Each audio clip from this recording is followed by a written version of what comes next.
నేను ఎక్కడ ఉన్నానో తెలుసా? ఫ్లైట్లో. శివయ్య దయ వల్ల నేను ఈరోజు ఫ్లైట్ ఎక్కిన, ఆయన కోసం వెళ్తున్నా.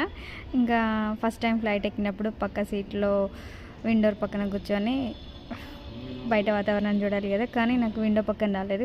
ఎయిర్ బస్ అయినా సరే మనకు కావాల్సింది మనం తీసుకుంటాం. వెంటనే విండో సీట్ పక్కన ఉన్న తనైతే అడిగి విండో సీట్ అయితే తీసుకున్నా. ఎందుకంటే ఫ్లైట్ ఎగిరేది చూస్తే లైవ్ ఎలా ఉంటుందో ఎక్స్పీరియన్స్ చేయాలి కదా అని చెప్పేసి.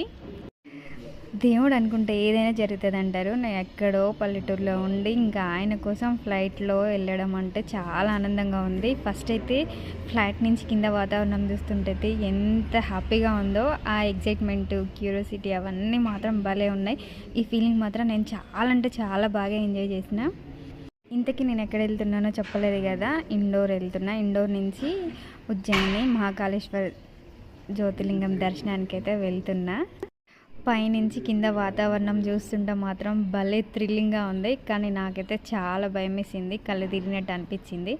ఇంకా ఇదంతా ఫీల్ అయ్యేలోపు వెంటనే మేము దిగాల్సిన ఇండోర్ అయితే వచ్చేసింది.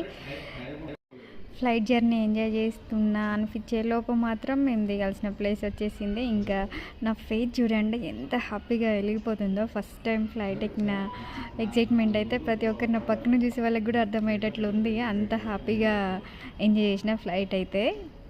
ఇంకా నేను వెళ్ళిన ప్లేస్లన్నీ, ఎక్కడ వెళ్ళాము, ఏమేమి చేసాము, ఏమేమి తిన్నాము అన్ని వీడియోలు అయితే ప్రతి ఒక్కటి పోస్ట్ చేస్తా.